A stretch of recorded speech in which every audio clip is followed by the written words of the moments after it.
My father said I was no longer his son, so I vanished. Years later, I discovered they declared me dead to cash in my insurance. So I showed up while they were fake mourning me and said, "Surprise!" Can you imagine the gut punch of finding out your own family declared you dead? But what if I told you they weren't mourning a loss, but meticulously planning a financial scheme, erasing me from existence to cash in? Yeah, that's right. My own parents and I found out the hard way on Instagram. It was a quiet Wednesday night. I, a 36-year-old dude, was just chilling in my apartment, halfway through a container of leftover Chinese food when my phone buzzed. Instagram DM. The name practically jumped off the screen. Scott O'Brien. This dude I hadn't heard from since high school. My first thought was, what's he want? The message was short, cryptic even. Yo, dude. This you? Pretty sure you're supposed to be gone. Then he sent a screenshot. It was a Facebook post from my sister, Evelyn. And the photo, it was me. Black and white, like a memorial shot from when I was 17. Underneath, in stark white letters, it read, "Forever in our hearts. Daniel Reed, 1992 to 2013. Gone too soon, but never forgotten." My chopsticks literally clattered to the floor. The comments made it so much worse. My aunt chiming in, "He's in a better place now." And my mother? She had replied to 20 of them, 20. Each one a variation of, "Thank you for your prayers. It's what he would have wanted." What the heck? I messaged Scott back, fingers shaking. "What is this? Who told you I was dead?" He replied almost instantly, "There's a video. Someone uploaded the memorial service to YouTube." "Send it," I typed. "Just send it." The video opened with organ music. The pews were packed, full of people I recognized, all dressed in black, looking suitably somber. And then the camera landed on her. Lucy, my mother, standing at the pulpit in a black dress, looking absolutely devastated. "We gather here today to remember our son, Daniel," she began, her voice quivering. "He made choices that took him far from us, and ultimately, those choices led to his untimely death." I couldn't breathe. My father sat in the front row, stiff, complicit. Evelyn, she looked bored. Then came the slideshow. Photos of me as a kid, right up until senior year. After that, nothing. I simply ceased to exist. When it ended, I just sat there in a daze. They'd stood up in front of God and everyone, and they had lied. For the next few hours, I fell down a rabbit hole of my own demise. I found my obituary. Daniel Reed, 21, passed away unexpectedly while traveling abroad. Vague, conveniently vague. I found the memorial page, dozens of comments from people who genuinely thought I was dead. I clicked through to the church's website, found the memorial service bulletin. Full program, opening hymn, scripture reading, eulogy by Lucy Reed, closing prayer, and then collection taken for the Daniel Reed Memorial Fund. They had monetized my fake death. At the actual funeral, my mind raced. I pulled up my credit report. Nothing. No unusual activity. They hadn't stolen my identity for credit cards or loans. Smart. That would have triggered alerts. This was cleaner. Just erase me legally and take what was already mine. I searched the death certificate database. Entered my name. There it was. Certificate 2013-04782. Filed March 18, 2013. Cause of death? Motor vehicle accident in Kansas City, Missouri. Informant, Lucy Reed. Some funeral home in Kansas City I'd never heard of. Attending physician, Dr. Robert. I'd never been to Kansas City in my life. Never heard of Dr. Robert. And I sure as heck wasn't dead. That's when it hit me. Death certificates don't just appear. There's a whole paper trail. Medical examiner reports. Funeral home records. If those were all fake, that was serious crime. Federal if they'd touched Social Security. State for forging the death certificate. Tax fraud for the charity scam. This wasn't just lying. This was felony-level fraud. I grabbed my laptop, heart hammering, and started building a timeline. Then I noticed something that didn't make sense. I reread the certificate. Filed March 2013. But they kicked me out in August 2013. I pulled up the Facebook post again. The memorial service photos were dated June 2013. 3 months after the certificate was filed. 2 months before they kicked me out. My mother had filed my death certificate while I was still living in their house, while I was eating at their table, while I was working at my dad's firm, while I was very much alive and breathing. She'd planned this, the whole thing. File the paperwork early through some scam funeral home or corrupt funeral director willing to look the other way for cash. Wait a few months for the certificate to process through the system. Then, manufacture a reason to kick me out. Make it look like I left angry, cut contact. Then hold the funeral, collect the sympathy, and eventually collect the money. That cold, calculated, psychotic witch. Now, I know you're barely understanding a thing. So, let me take you back to that day. It was August 2013. I just turned 21, working at my dad's commercial real estate firm. He'd been grooming me to take over since I was 12. Raymond Reed and Son. Future dynasty, all that nonsense. But I didn't want it. I wanted to write, maybe teach. Anything but slick smoozing with developers. One night in late August, I came home around midnight. The whole family was waiting. Intervention style. Mom, Dad, Evelyn, and Tom, my dad's business partner. My mother spoke first. We need to talk about your choices. About Brooke. Brooke, my girlfriend. The reason for this ambush. Brooke wasn't in their plan. Her dad was a mechanic. Her mom worked at the grocery store. She was nobody to them.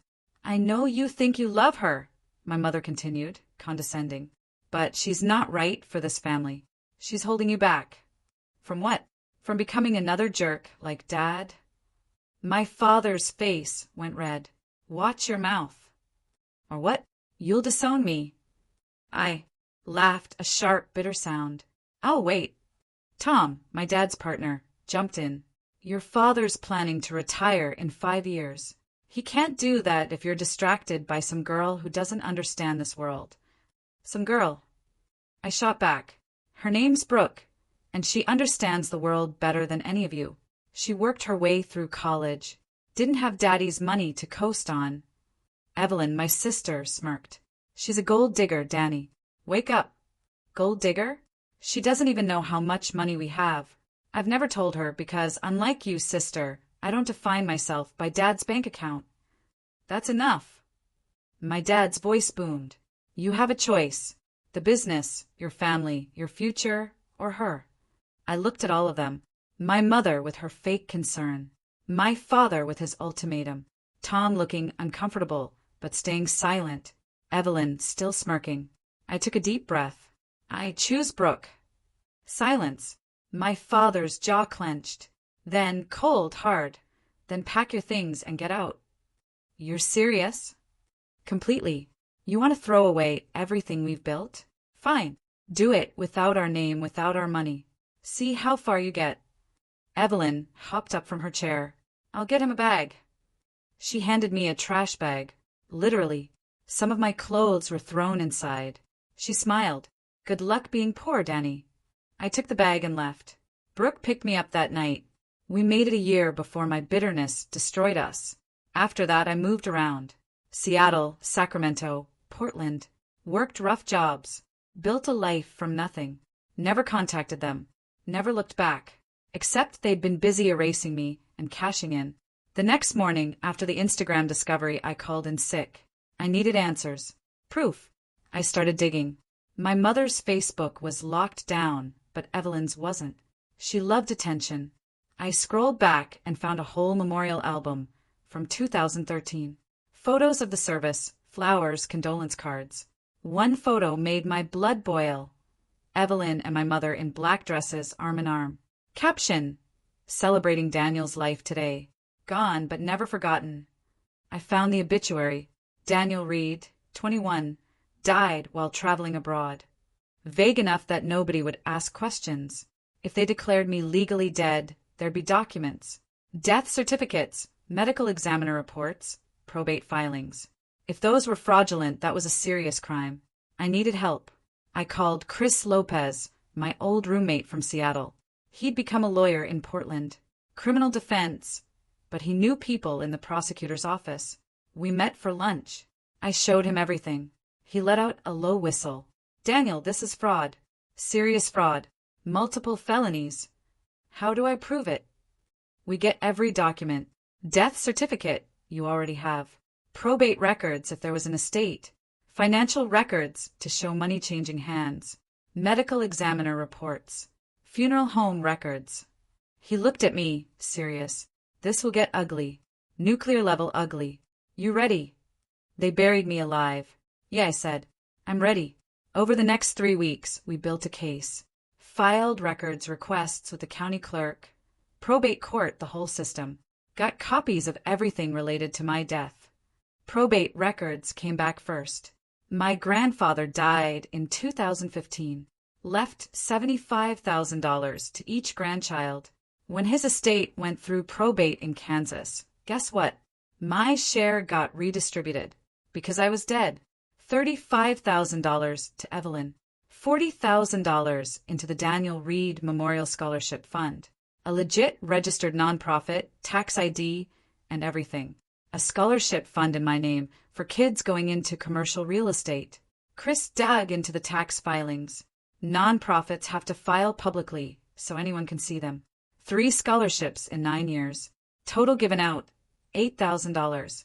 The fund had also collected donations from church members and business associates over the years, bringing in an additional $50,000. But the real kicker was where the money went. Administrative costs. Office space rented from my dad's company at $2,000 a month. Consulting fees paid to Evelyn. My mother ran it as executive director. Good grief. They didn't just fake your death, Chris said, shaking his head. They monetized it, and they've been running a charity scam for 9 years. We kept digging. Found my name in the Social Security death records. It's public. You can search it online. Daniel Thomas Reed. Dead. March 15, 2013. My mother had filed for survivor benefits. Got a one-time payment of $255. Not huge money, but lying to Social Security? Federal crime. Up to 5 years in prison. We found something else. The notary on the probate paperwork, the documents my mother used to claim my inheritance? It was Tom, my dad's business partner. Same Tom from the intervention. He'd notarized her sworn statement that I was dead. Had to know it was BS. That made him an accessory. I wanted to nail them all. We called the funeral home listed on my death certificate Peaceful Rest Funeral Services in Kansas City. Chris had his paralegal do it. They'd never heard of me. No record of services, nobody, nothing. Either my mother made up the name or used a real business without them knowing. Then we checked out Dr. Robert, the doctor supposedly listed on my death certificate. Chris ran him through Missouri's medical licensing database. No Dr. Robert in 2013. Fake name. My mother either made it up or paid someone to forge it. We requested the Kansas City Medical Examiner's report referenced on the death certificate. The Kansas City Medical Examiner's office got back to us in 3 days. No such case number existed. Never had. My mother had fabricated it. This is slam dunk prosecution, Chris said one night, leaning back. Documents everywhere. Your mom's looking at serious prison time if they throw the book at her. Federal and state charges. Evelyn and your dad are accessories if they knew. Tom's facing fraud charges too. What about my father? I asked, my voice tight. Depends what he knew and when. If he knew beforehand, he's an accessory. If he found out later but helped cover it up or took money from it, that's conspiracy. If he really didn't know and didn't help, he might walk. But he's married to her, works with Tom, and the scholarship fund paid rent to his company. He benefited. That's enough to go after him. Tom's definitely complicit. He notarized a fake death certificate. Evelyn's trickier. She benefited from the fraud, but we'd need to prove she knew you were alive when she accepted the money. I thought about the trash bag. The smile. She handed me a trash bag with a smile on her face. She knew. Then we make sure everyone else knows, too. Chris pulled up Facebook on his laptop, scrolling through my mother's profile. Looks like your family does this big reunion thing every year. 4th of July weekend. Huge party at your parents' house. Invitation says, I'll read family and friends welcome. I smiled. A cold, hard smile. Guess I'm family. Technically. You're going to show up to the reunion as yourself? The son they declared dead. Why not? I said, a dark thrill running through me. I've been dead for 11 years. Time to resurrect. Chris leaned back and laughed. Man, I freaking love this. Okay, let's do it. But we're filing the criminal complaint first. Get it on record. Then you can go haunt your family reunion like the ghost of Christmas revenge. We spent the next month preparing. Filed the formal complaint with the prosecutor's office. They agreed to hold off on making arrests until after I confronted my family. They wanted to see if anyone would incriminate themselves further. I met with the prosecutor, a sharp woman in her 40s named Monica, who looked at me and said, "Your family sounds like a piece of work." You have no idea. Actually, I do. I deal with family fraud cases all the time, but faking a death? That's a new one. And the fact that they profited from it? That makes me angry. We're going to nail them. I liked Monica. I also needed to document everything.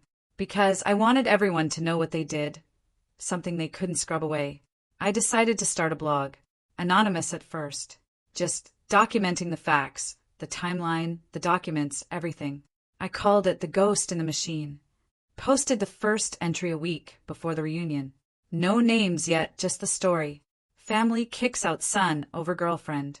Family declares son dead. 11 years later, son finds out and plans revenge. It got like 40 views. Mostly bots, probably. But it was out there.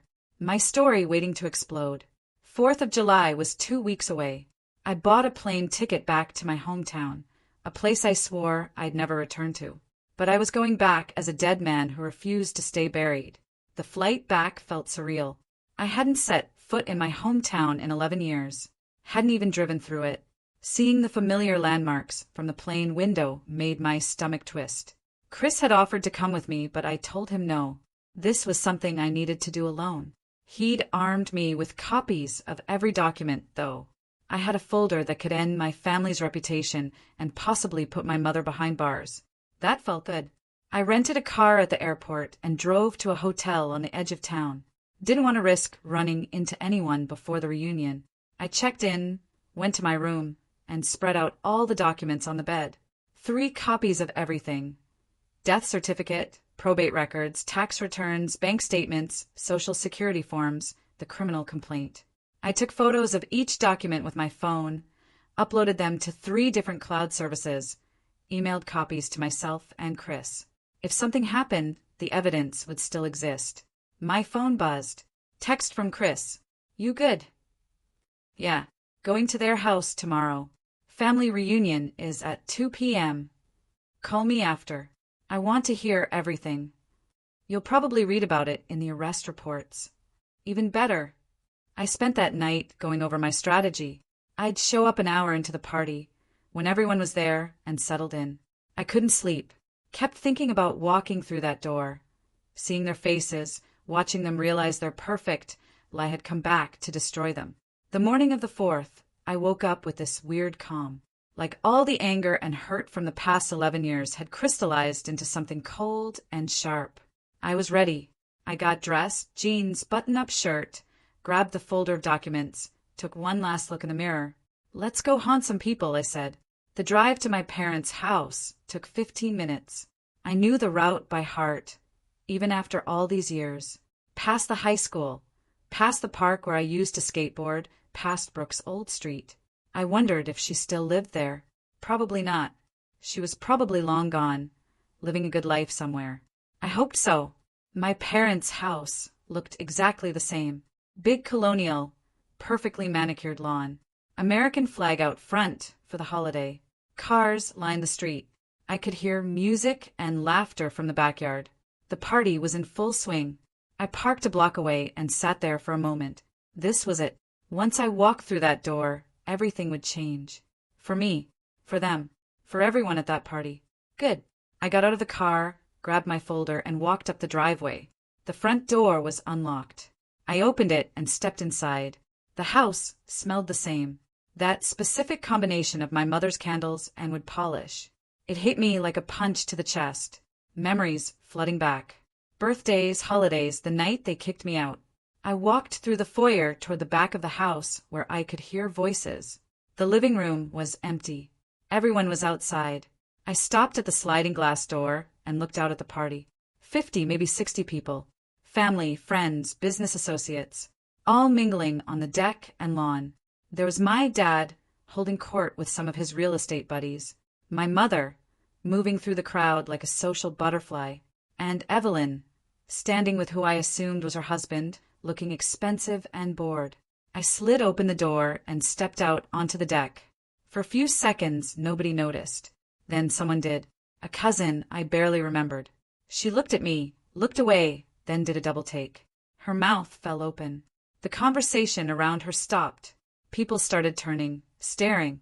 The silence spread like a wave through the party until everyone was looking at me. My mother saw me.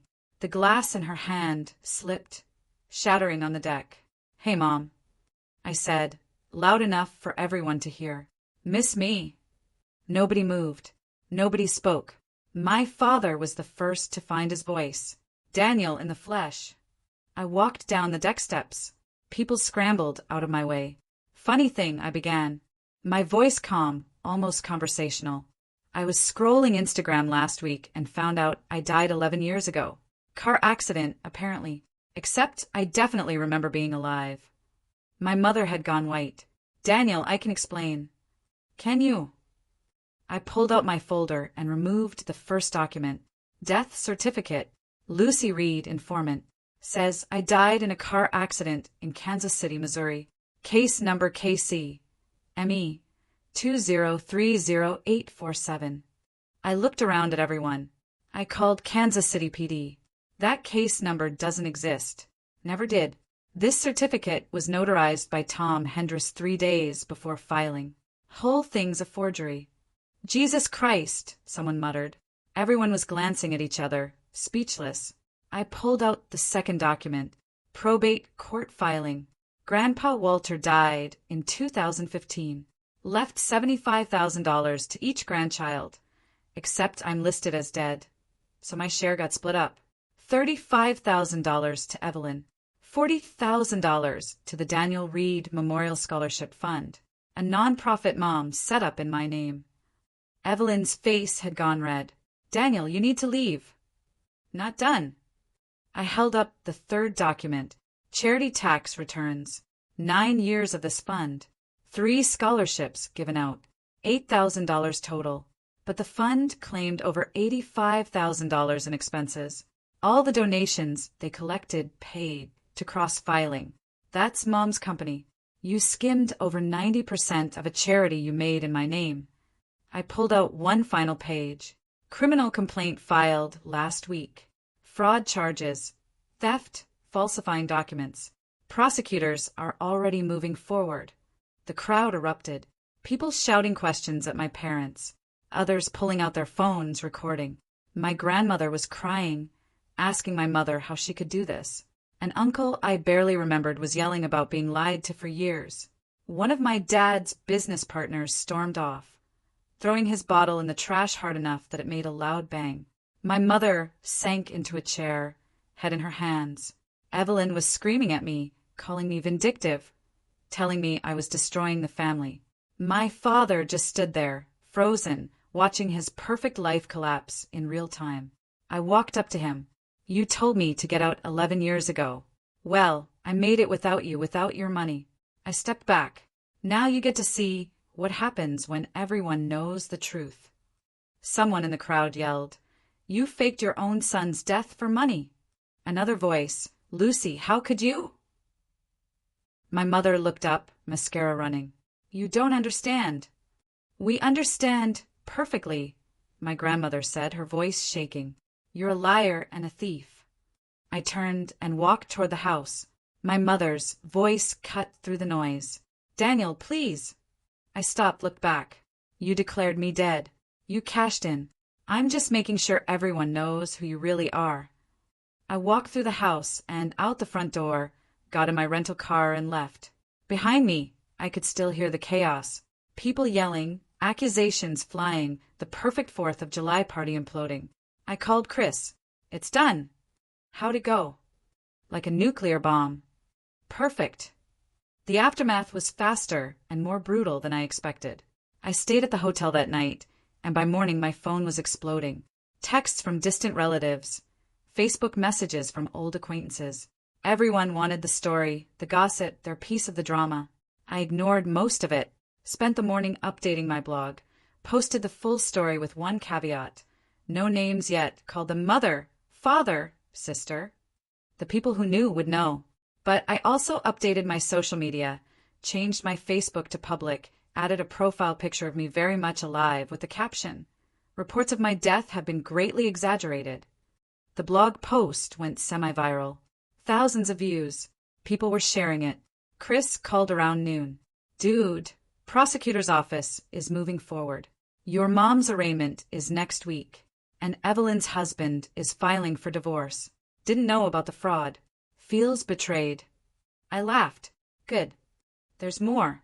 Your dad's business partners are bailing, putting out statements. Your mom got removed from the church board. Someone leaked it to local news. It's airing tonight. That evening, I watched from my hotel. Lead story. Local woman accused of faking son's death for financial gain. The prosecutor, Monica, was interviewed. Professional but determined. This is one of the most egregious fraud cases I've seen. Mrs. Reed not only falsified government documents, she profited from it. We're pursuing maximum penalties. My mother was shown leaving her house, surrounded by reporters, looking destroyed. She said nothing, just got in her car and left. I felt nothing. The story spread. Podcast hosts wanted interviews. I ignored most of it. 1 week later, Brooke messaged me. My ex. The reason they'd kicked me out. "Hey, saw the news. Holy heck, are you okay?" We messaged for an hour. Caught up. Normal conversation. A reminder that not everything from my past was toxic.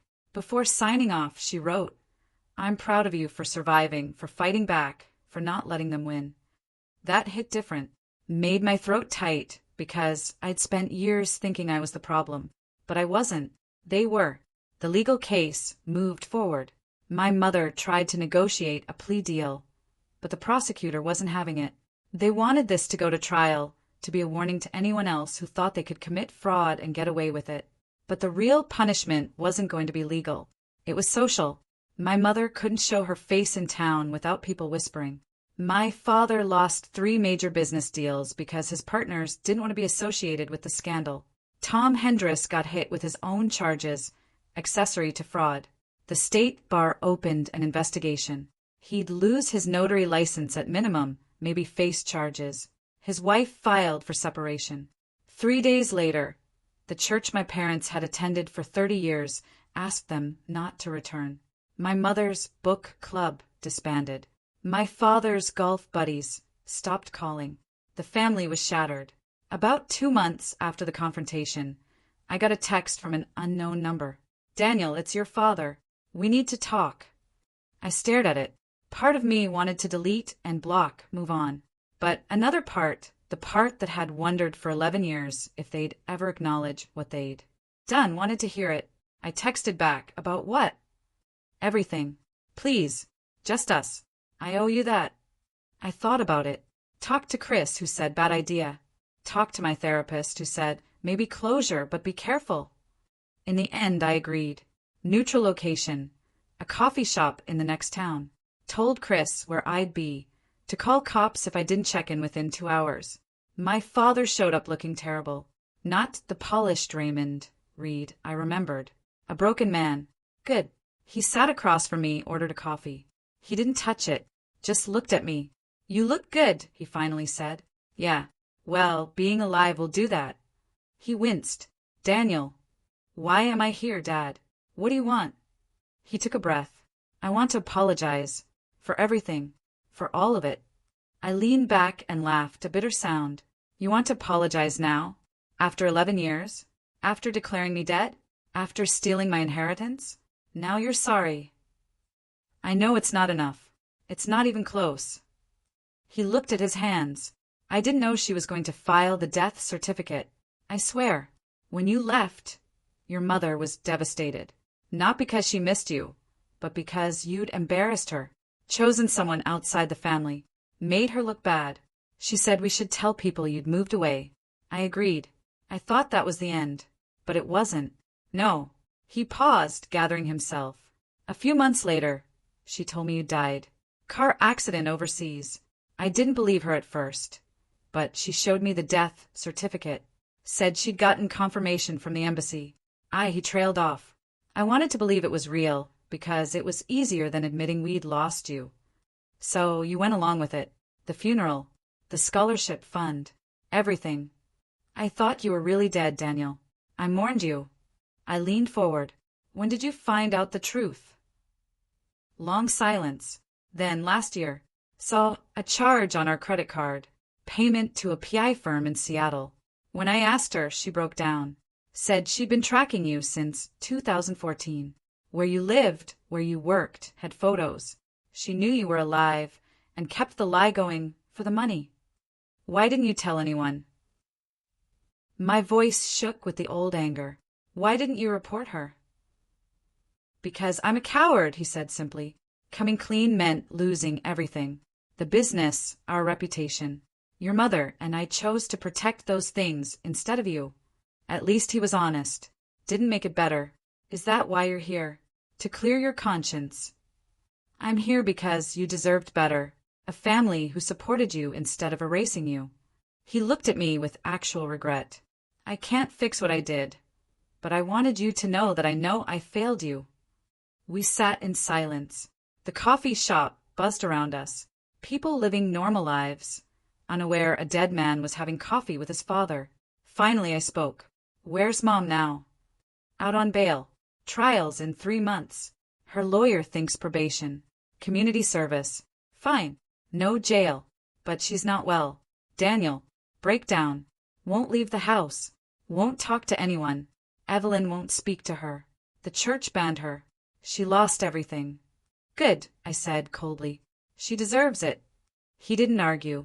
And Evelyn, gone. Moved to Arizona. Her husband divorced her, took their kid there. She blames you for everything. Of course she does. Evelyn never takes responsibility for her own actions. My father reached across the table, like he might take my hand, then thought better of it. I don't expect forgiveness. I don't expect anything from you. I just wanted you to hear me say it. I'm sorry for all of it. You're my son, and I should have protected you. Should have chosen you over everything else, but I didn't. And I'll live with that for the rest of my life. I stood up. The conversation was over. I'm not your son. You made that clear 11 years ago. And you made it clearer when you let her bury me. Daniel, save it.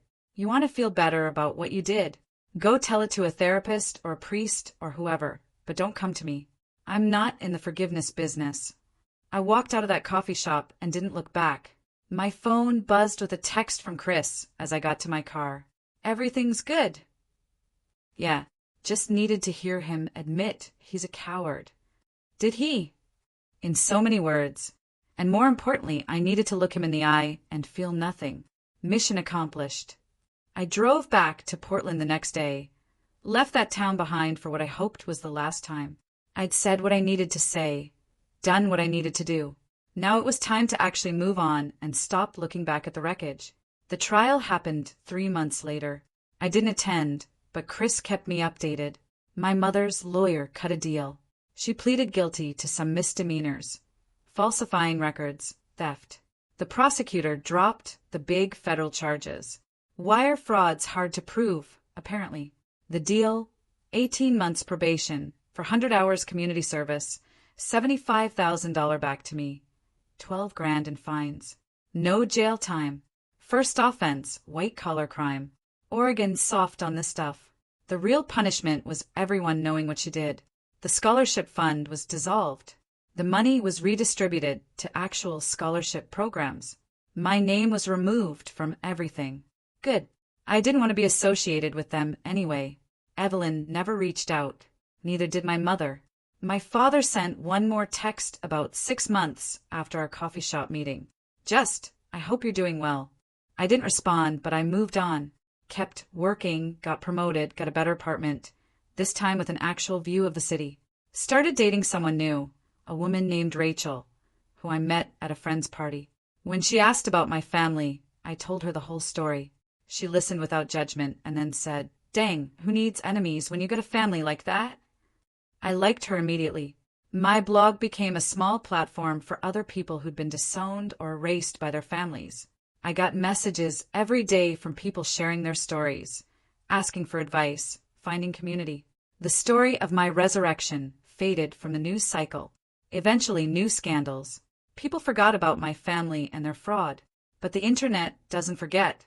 My blog posts were still out there, a permanent record of what they did. About a year after the trial, I ran into Scott at a coffee shop.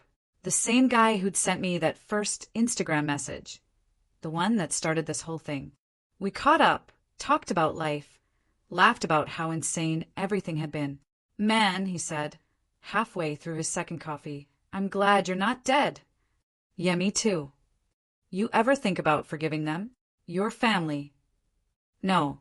What they did was unforgivable. They erased me, profited from erasing me, and they didn't feel bad about it until they got caught." He nodded. "Fair enough." Then one evening, I got a message from an anonymous email address. No name, but I knew who it was. "Daniel, I know you don't believe me. I know I don't deserve forgiveness. But I need you to know that I think about you every day, about what I destroyed. I don't expect you to respond. I just needed to say it. I'm sorry, Mother." I didn't respond. Didn't owe her anything. She'd made her choice 11 years ago, and I'd made mine. Life moved on.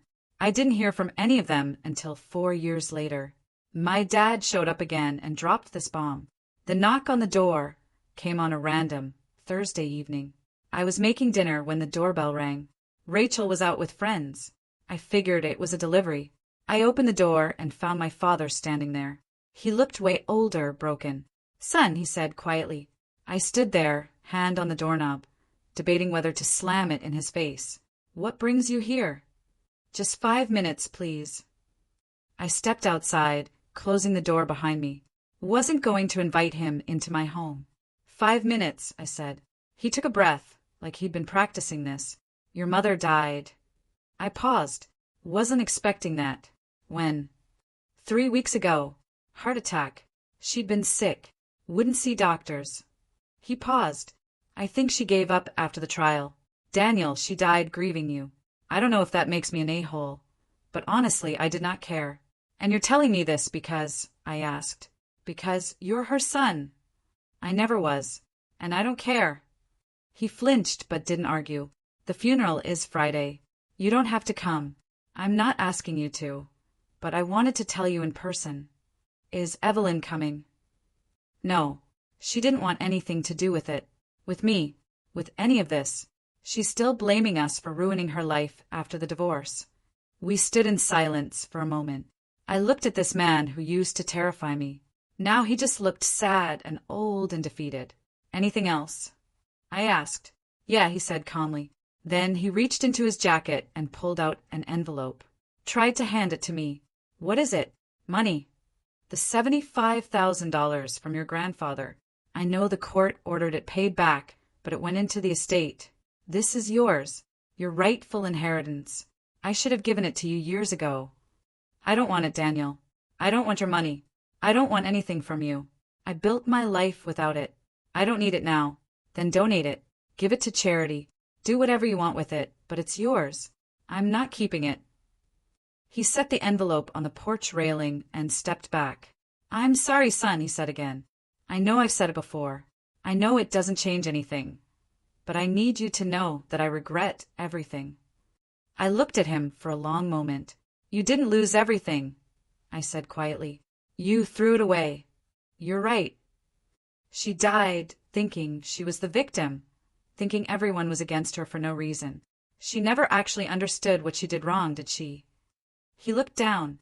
"No, she didn't." "And you? Do you understand what you did wrong?" He met my eyes. "I'm a coward who destroyed his family to maintain an image. Yes, I understand." It was the most honest thing he'd ever said to me. "Good," said. Now live with it. I picked up the envelope from the railing. I'm going to donate this. That's good. That's a good thing to do. Your 5 minutes are up. He nodded, then walked to his car. I watched him drive away. Then I went back inside, threw the envelope on the counter, and went back to making dinner. Rachel came home an hour later, took one look at me, and asked, "What happened?" I told her everything. Then she asked, "Are you going to the funeral?" Heck no. That Friday, while my mother's funeral was happening 2 states away, I was at work, managing the dinner rush. Rachel came by after her shift. We got coffee with friends, lived our lives. I never saw my father again. The $75,000 restitution came through 16 months later. I split it between homeless youth services and a fraud victim fund. And me? I'm still here. They wanted me gone. Fine, I'm gone. But I took their power with me, and I'm never giving it back. So, what about you? Have you ever had to cut ties with family or deal with betrayal like this? How did you find your peace?